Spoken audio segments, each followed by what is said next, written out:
हाँ, तो दोस्तों पासपोर्ट अप्लाई करने के लिए या फिर पासपोर्ट रिन्यू करने के लिए आपको सिंपली सर्च करना है पासपोर्ट। जैसे आप पासपोर्ट सेवा डालकर सर्च करोगे, पासपोर्ट भी डाल दोगे तो भी वो वेबसाइट ऊपर ही खुलकर आ जाएगी। जो ऑफिशियल वेबसाइट है वही इसको आपको ओपन कर लेनी है, जिसका यूजर इंटरफेस कुछ इस प्रकार से, ठीक है ना। कोई भी और वेबसाइट होती है पासपोर्ट पासपोर्ट को लेकर, वो थर्ड पार्टी होती है, उस पर विश्वास मत करना, ट्रस्ट मत करना। एंड यही इसकी ऑफिशियल वेबसाइट है। जब भी कुछ भी काम करना हो वो यहीं से ही लॉगिन करके कर लेना। तो नए पासपोर्ट के लिए और रिन्यू करने के लिए दोनों का प्रोसेस सेम ही है लगभग। सबसे पहले आपको जाना है न्यू यूज़र रजिस्ट्रेशन, ठीक है ना। इस वीडियो में हम बात करेंगे कि आप अपने पासपोर्ट को रिन्यू कैसे कर सकते हो। मतलब जो पासपोर्ट एक्सपायर हो जाता है 10 साल के बाद, उसको आपको रिन्यू करना है, ठीक है ना। तो हम इस वीडियो में ये देखेंगे। तो उसके बाद में आपको पासपोर्ट ऑफिस सेलेक्ट करना है, ठीक है ना। ये बाय डिफॉल्ट सेलेक्टेड रहता है, तो इसमें कुछ भी छेड़ना नहीं है, पासपोर्ट ऑफिस ही सेलेक्ट रहने देना है। अब आपको नेक्स्ट स्टेप आता है पासपोर्ट ऑफिस सेलेक्ट करना है। जो भी रेसिडेंशियल एड्रेस, मतलब आसपास के एरिया में आपके पास जो भी नियर बाय पासपोर्ट ऑफिस हो, तो वो आपको सेलेक्ट करना है। मेरे केस में गाजियाबाद मेरे नज़दीक पड़ता है, तो मैं गाजियाबाद सेलेक्ट करता हूँ। इसमें आप देख सकते हो, इसमें मुंबई का, कोलकाता का, जम्मू का, जालंधर, जयपुर, मतलब जो भी फेमस सिटीज़ वगैरह हैं उन सभी का आपको मिल जाएगा, ठीक है। तो मेरे नज़दीक जो है गाजियाबाद पड़ता है, मेरठ के।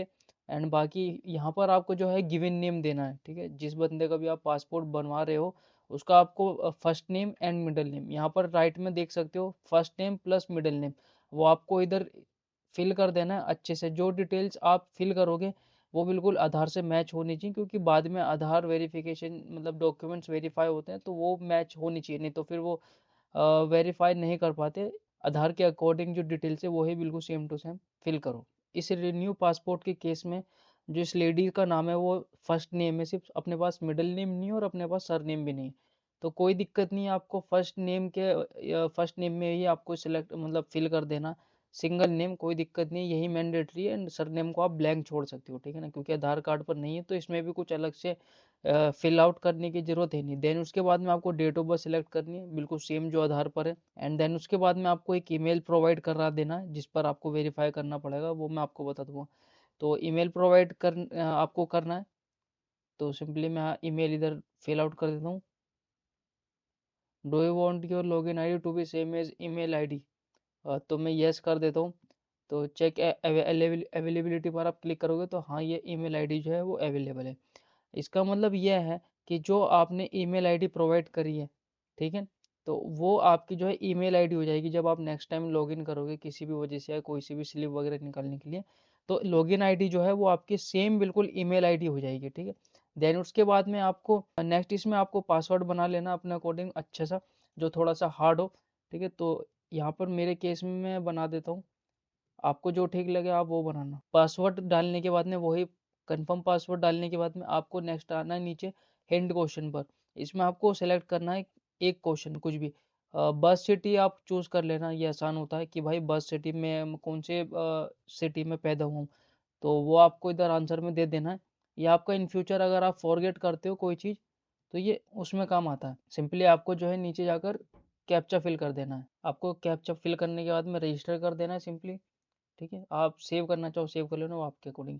अब यहाँ पर लिखा गया है thank you for registering on the passport सेवा पोर्टल। इसका मतलब यह है कि आपको अपने ईमेल पर जाना है, एंड उसके बाद में जो आपको एक लिंक दिया होगा आपको वो ओपन करना है, वो वेरीफाई हो जाएगा। हाँ, तो दोस्तों कभी कभार ऐसा होता है वेरीफाई के लिए जो ईमेल आता है वो काफ़ी लेट आता है, तो इस वजह से थोड़ा सा वेट कर लेना, 1 घंटा 2 घंटा। मैंने भी वेट करा, तो अब जाकर ईमेल आ चुका है और अभी वो वैलिड होगा। तो उसको आपको अपनी ईमेल को ओपन करके लिंक पर क्लिक कर देना। देन उसके बाद में वेरीफाई कर देगा वो आपका ईमेल, आपको कुछ नहीं करना। फिर देन आपको सिर्फ एक लॉगिन करना है, तो आपको जाना है वेबसाइट पे, पासपोर्ट सेवा। पासपोर्ट सेवा जैसे ही आप जाओगे आपको ओपन कर लेना है। अब आपको जो ओपन करना है वो करना है एग्जिस्टिंग यूजर लॉगिन, ठीक है ना, क्योंकि रजिस्ट्रेशन तो रात को आपने कर लिया आपकी ईमेल आईडी से। अब आपको जो रजिस्ट्रेशन करना है वो आपको करना है एग्जिस्टिंग यूजर लॉगिन। इसका मतलब ये है कि आप पहले से लॉगिन आईडी है आपके पास और आप उससे लॉगिन करना चाहते हो, तो आपको क्लिक करना है। देन उसके बाद में आपको वो ईमेल आईडी डालना है जो आपने रजिस्ट्रेशन के टाइम पर डाली थी, ठीक है ना, कंटिन्यू करना है। एंड देन उसके बाद में आपका जो है ये ओपन हो जाएगा, ठीक है ना। आपके बाद उसके बाद में आपको यहाँ पर अपना पासवर्ड डाल देना है। पासवर्ड डालने के बाद में जो है यहाँ पर आपको अपना कैप्चा फिल कर देना है। पासवर्ड और कैप्चा फिल करने के बाद में आपको सिंपली लॉगिन कर लेना है। अब ये कुछ ऐसा सा आपको इंटरफेस दिखेगा, तो आपको जाना है apply for fresh passport slash री इशू ऑफ पासपोर्ट। दोनों सेम ही चीज़ है, बस दो ऑप्शन आपको थोड़े से ऊपर नीचे करने पड़ते हैं चेंज, मैं आपको बताता हूँ। तो आपको जो अप्लाई करना है अपना पासपोर्ट नया और री इशू के लिए, अगर आपका एक्सपायर हो गया तो आपको री इशू करना है, आगे डेट बढ़ानी है उसको, तो आपको इसको ही क्लिक करना है, अप्लाई फॉर फ्रेश पासपोर्ट री इशू ऑफ पासपोर्ट, दोनों एक ही चीज है, बताता हूँ आगे। तो इसको आपको ओपन कर लेना है। ओपन करने के बाद में आपको ये पूछेगा चूज कैटेगरी, आपको फ्रेश पासपोर्ट के लिए अप्लाई कर रहे हो या फिर री इशू के लिए, ठीक है ना। तो आपको सिंपली आना है click here to file the application form, and then उसके बाद में आपको यहाँ पर जो है अपना स्टेट सेलेक्ट करना है। तो जैसे मैं यूपी से बिलोंग करता हूँ, आप जो भी स्टेट से बिलोंग करते हो इधर चूज कर लेना है, ठीक है। एंड डिस्ट्रिक्ट में आपको अपना वो चूज कर लेना जहाँ पर आप बिलोंग करते हो, ठीक है ना, ठीक है। अब जैसे जो मैं सिलेक्ट करना चाहता हूँ वो मैं मेरठ में करना चाहता हूँ अपने वेरिफिकेशन के लिए, जो मैं सेलेक्ट करना चाहता हूँ वो मेरठ में, तो आपको अपने अकॉर्डिंग चूज कर लेना है। देन उसके बाद में आपको यहाँ पर फिल करना है कि आपको जो अपना पासपोर्ट फ्रेश अप्लाई करना है, नया पासपोर्ट अप्लाई करना है, या फिर आपको जो है अपना री इशू ऑफ पासपोर्ट अप्लाई करना है, यानी कि आपको जो है अपना एक्सटेंड करना है, मतलब री इशू कराना है। तो इसको आपको क्लिक कर देना है, री इशू ऑफ पासपोर्ट, ठीक है ना। नीचे जब आओगे तो आपको ये ऑप्शन दिखेंगे changing in existing personal particulars नहीं, ठीक है ना। अगर आपको री इशू करना है तो आपको जो नीचे दो ऑप्शन दिख रहे हैं ना, validity expire more than 3 years होगा, मतलब 3 साल से ज्यादा आपके जो पासपोर्ट है वो एक्सपायर हो चुका है, तो आपको इस पर क्लिक कर देना है। एंड उसके बाद में validity expired within 3 days due to expire, जोन सा भी आपको ऑप्शन इधर सिलेक्ट करें अपने अकॉर्डिंग, तो वो आपको चूज कर लेना है। फिर उसके बाद में आपको नॉर्मल पर सेलेक्ट कर लेना है, आपको तत्काल पासपोर्ट नहीं चाहिए, उसमें फीस ज़्यादा लगती है। एंड 36 पेजेस का आपको पासपोर्ट चाहिए अपना, या फिर 60 पेजेस का चाहिए। 36 पेजेस का वही सेलेक्ट करना जिसका मतलब ट्रैवल कम होता है, और जो बंदा ट्रैवल ज़्यादा करता है आउट ऑफ कंट्री तो उसको 60 पेजेस कर लेने। तो मेरे केस में मैं 36 पेजेस को सेलेक्ट कर लेता हूँ। नॉर्मली लोग 36 पेजेस को ही सिलेक्ट करते हैं। उसके बाद में आपको जो है उसके बाद में आपको नेक्स्ट कर देना है। नेक्स्ट करने के बाद में आपको जो है एप्लीकेंट का नेम देना है, तो यहाँ पर मैं नेम दे देता हूँ, ठीक है। सेकंड नेम है तो उसके आगे लिख देना मिडिल, ऐसा मिडिल नेम, और अगर सर नेम है यानी लास्ट नेम है या थर्ड मैन है तो वो यहाँ पर लिख देना। मेरे केस में सिर्फ एक ही नाम है फर्स्ट नेम, तो इसलिए मैं एक ही रहने देता हूँ। अब आपको चूज करना है कि ये जो प्रोफाइल है कैंडिडेट है मेल है फीमेल है या ट्रांसजेंडर है, तो मेरे केस में ये फीमेल है लेडी। और उसके बाद में have you ever been known by other names, मतलब आप किसी और नाम से जाने गए हैं, तो नहीं, हमारा एक ही नाम है बचपन से लेकर। Have you ever change your name, no, हमने कभी अपना नाम जो है वो चेंज नहीं करा। उसके बाद में आपको जो यहाँ पर डेट ऑफ बर्थ सेलेक्ट कर लेनी है। डेट ऑफ बर्थ वही जो आपके आधार कार्ड पर होगी। डेट ऑफ बर्थ सेलेक्ट करने के बाद में ये पूछेगा कि आप जो है वो इंडिया के ही पैदाइश है, यानी कि आप इंडिया में ही आपका जन्म हुआ यानी बर्थ हुआ है, तो आप हाँ करेंगे। और अगर एंड नेक्स्ट ऑप्शन आता है आपका is your place of birth out of India, अगर आप जो है इंडिया से बाहर पैदा हुए हो तो आपको यस करना है, एंड अदरवाइज आपको नो करना है, ठीक है ना। एंड देन उसके बाद में आपको पूछता है कि आपका जो प्लेस ऑफ बर्थ है वो कौन सा है, यानी कि आप कौन से शहर में पैदा हुए थे। तो मेरे केस में लेडीज का जो जन्म हुआ था वो सरदना यूपी में हुआ था। उसके बाद में आपको सिंपली यहाँ पर स्टेट सेलेक्ट कर लेनी है, आपको यहाँ पर अपना डिस्ट्रिक्ट सेलेक्ट कर लेना है कि आप कौन से डिस्ट्रिक्ट से बिलोंग करते हो। तो मैं मेरठ से बिलोंग करता हूँ तो मैं मेरठ चूज कर लेता हूँ।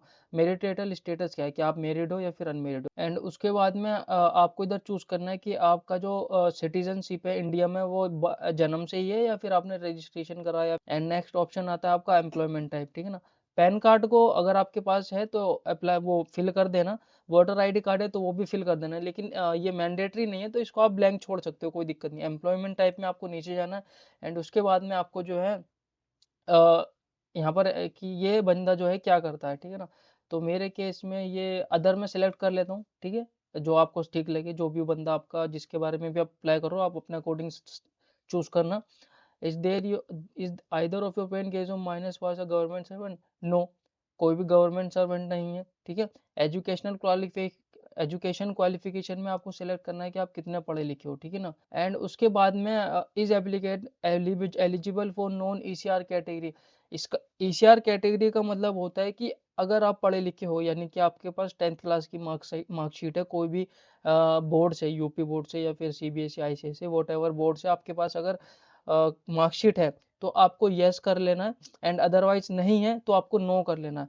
इसका मतलब होता है कि आपके आपके पास मतलब आप जब का एयरपोर्ट पर जाओगे, जो इमिग्रेशन होता है मतलब जो सवाल वगैरह होते हैं, अगर आप नॉन ईसीआर में आते हो यानी आपके पास मार्कशीट है, तो आपको इतने सवाल जवाब देने की वहाँ जरूरत नहीं है। अदरवाइज आपके पास मार्कशीट नहीं है तो आपको इधर नो सेलेक्ट कर लेना है। एंड उसके बाद में विजिबल डेस्टिनेशन मार्क, इसका मतलब है कि आपकी बॉडी पर आपके फेस पे कोई निशान वगैरह है तो आपको इधर रिमार्क मार्क दे देना है। आधार नंबर इधर आपको डालना है। आधार नंबर डालने के बाद में आपको आई एग्री पर यस कर देना, टिक कर देना, देन उसके बाद में आपको नेक्स्ट कर देना है। अब आपको इधर अपनी फैमिली के डिटेल्स डालनी होंगी, यानी कि जो उस बंदे का माँ बाप है उसका आपको नेम डालना है। ठीक, फादर नेम इधर डाल देना है। सर नेम है तो इधर डाल देना है। मेरे केस में नहीं है तो ब्लैंक छोड़ देना है। आपके में भी नहीं होगा तो ब्लैंक छोड़ देना है। मदर नेम डालना है। फर्स्ट नेम मिडिल नेम है तो उसी के आगे लिख देना, नीचे सर नेम लिख देना। अगर सर नेम नहीं है तो उसको ब्लैंक छोड़ देना। सिंपली आपको यहाँ पे स्पाउस गिवन नेम डालना है, यानी मतलब अगर आप किसी लेडीज का अप्लाई कर रहे हो तो आपको उसके हस्बैंड का नेम डालना है। एंड अगर आप किसी जेंट्स के अप्लाई कर रहे हो तो आपको उसकी वाइफ का नेम डालना है। तो सिंपली आपको इधर इनके जेंट्स का नाम डाल देता हूँ मैं, ठीक है। तो समझ गए, अगर आप किसी लेडीज का अप्लाई कर रहे हो तो आपको जो है उनके जेंट्स का नाम डाल देना है। एंड अगर आप किसी जेंट्स का अप्लाई कर रहे हो तो आपको उनकी जो है वाइफ का नाम डाल देना है, ठीक है। सिंपली आपको नेक्स्ट कर देना है। नेक्स्ट करने के बाद में जो है आपको यहाँ पर अपना एड्रेस देना होगा। एंड सबसे पहले आपको इधर सेलेक्ट कर लेना। बाय डिफॉल्ट ये नो पर ही रहता है। यस पर तभी करना अगर आपका जो एड्रेस है वो इंडिया से बाहर का है। तो मेरे केस में एड्रेस यहीं का है। House number and street name डालने के बाद में आपको यहाँ पे अपना सिटी चूज कर लेना है। सिटी डालने के बाद में आपको यहाँ पर अपना स्टेट सेलेक्ट कर लेना है। स्टेट के बाद में आपको जो है यहाँ पर अपना डिस्ट्रिक्ट सेलेक्ट कर लेना है। मेरा मेरठ लगता है। और पुलिस स्टेशन में आपको जो भी नियर बाय पुलिस आपका पुलिस स्टेशन या फिर पुलिस थाना जिसको बोलते हैं, वो आपको जो है इधर सेलेक्ट कर लेना है। पुलिस वेरिफिकेशन के लिए आपको मालूम कर लेना है किसी भी आसपास या फिर पुलिस स्टेशन में जाके कि पासपोर्ट वेरिफिकेशन का कौन सा है हमारे एरिया का, तो वो आप देख लेना कि आपका एरिया का कौन सा है। मेरे केस में मेरा है सदर बाजार, तो मैं तो सदर बाजार डाल देता हूँ। तो इधर आपको पिन कोड डाल देना है। इधर आपको जो है मोबाइल नंबर डाल देना है। मोबाइल नंबर डालने के बाद में यहाँ पर आपको जो है अपना ईमेल डाल देना है। ईमेल आप वही डाल दो जो आपने जिस ईमेल आईडी से आपने जो है लॉगिन करा था, ठीक है। आपको ईमेल डाल देना। एंड इसके बाद में आपको नीचे इस परमानेंट एड्रेस अवेलेबल, तो आपका जो परमानेंट एड्रेस है वो अवेलेबल है तो इस पर आपको जो है यस कर देना है। इसके बाद में ये पूछ रहा है कि is your permanent address same as present address. इसका मतलब है कि जो आपका परमानेंट एड्रेस है वो आपका अभी प्रेजेंट एड्रेस है, मतलब आप वहीं पर ही रहते हो जो आपका परमानेंट एड्रेस है, तो आपको यस कर देना है। हाँ मेरे दोनों एड्रेस जो है वो सेम है। सेम होने के करने के बाद में आपको सिंपली नेक्स्ट कर देना है। I agree to receive SMS updates from passport Seva, आपको ओके कर देना। ओके करने के बाद में आपको ये रिफ्रेश करेगा। उसके बाद में आपको जो है इमरजेंसी कॉन्टैक्ट डालना है कि अगर किसी वजह से आपसे कॉन्टैक्ट नहीं हो पाता तो हम इस बंदे को जो है कॉन्टैक्ट कर लें। तो किसी भी फैमिली मेंबर का, अपने पापा का, मम्मी का, किसी का भी इधर आप डिटेल्स वगैरह दे सकते हो। जैसे बैंक में नॉमिनी होता है तो ये वही सीन है कि आपको थोड़ा सा ध्यान में रख के इधर डिटेल्स डाल देनी है जिससे कि आपके पास वो रीच आउट हो जाए। नेम एंड एड्रेस डालने के बाद में इमरजेंसी कॉन्टैक्ट का आपको मोबाइल नंबर इधर दे देना है। एंड देन उसके बाद में आपको नेक्स्ट कर देना है। नेक्स्ट करने के बाद में आपको जो री इशू के लिए पूरा पुराना पासपोर्ट है उसकी आपको जो है यहाँ पर डिटेल्स वगैरह फिल करनी पड़ेगी। तो सबसे पहले पासपोर्ट नंबर आपको फिल करना है। पासपोर्ट नंबर आपको जो पुराना पासपोर्ट है वहां पर दिख जाएगा। पासपोर्ट नंबर डालने के बाद में आपको डेट ऑफ इशू डाल देनी है। डेट ऑफ इशू के बाद में आपको जो है डेट ऑफ एक्सपायरी डाल देनी है कि कौन सी डेट को आपका जो पासपोर्ट है वो एक्सपायर हुआ है। उसके बाद में आपको प्लेस ऑफ इशू डाल देनी है। प्लेस ऑफ इशू डालने के बाद में आपको यहाँ पर फाइल नंबर डाल देना है। फाइल नंबर भी आपको पुराने पासपोर्ट में दिख जाएगा।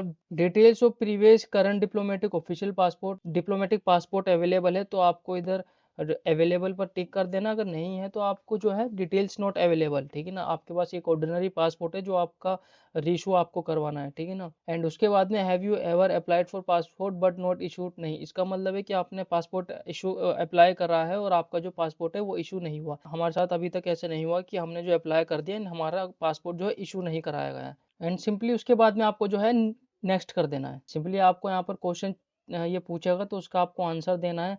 इसके अंदर आपके ऊपर ये कोई क्रिमिनल लॉज वगैरह मालूम कर रहे हैं कि आपने कुछ ऐसा कांड वगैरह तो नहीं करा है कि आपका जो है कोई केस वगैरह आपके ऊपर चल रहा हो या फिर पेंडिंग हो, तो उससे रिलेटेड ये सब चीज़ें पूछेगा। आप इसको एक बार रीड आउट कर लेना अपने अकॉर्डिंग। जो ऑप्शन आपको लगता है कि हाँ ये सीन मेरे साथ चल रहा है तो इसको आपको यस कर देना है, अदरवाइज आपको सब पर नो कर देना है। इसको सबको आपको नो कर देना, देन उसके बाद में आपको सिंपली नेक्स्ट पर क्लिक कर देना है, ठीक है ना। ये इस टाइप से आपका जो डिटेल्स है वो दिखाई देगी। देन उसके बाद में आपको सिंपली नेक्स्ट कर देना है।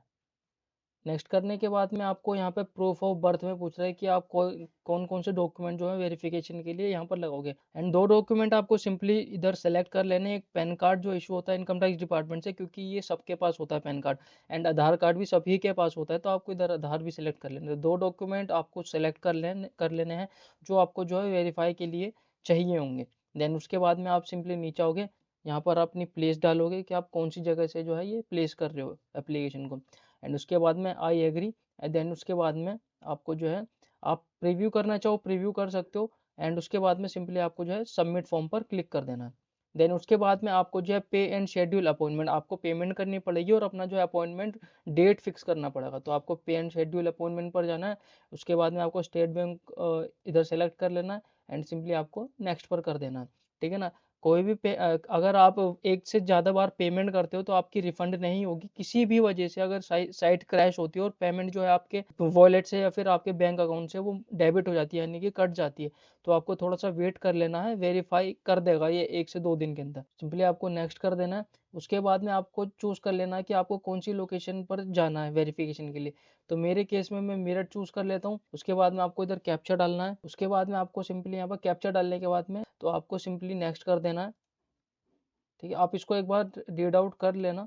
पेमेंट से रिलेटेड ये इन्फॉर्मेशन है, बाकी इसमें दिक्कत होती नहीं है। पैसे अगर कट भी जाते हैं तो रिफंड हो जाते हैं। आपको पे एंड बुक अपॉइंटमेंट पर जाना। Okay, I understand. ये आपको रिडायरेक्ट कर देगा पेमेंट से, पेमेंट मेथड पर। तो सिंपली आप इससे किसी से भी कर सकते हो। ठीक है ना। अगर आप अदर बैंक नेट बैंकिंग से करते हो तो आपको बैंक चार्जेज जो है वो 6 रुपये देने पड़ेंगे।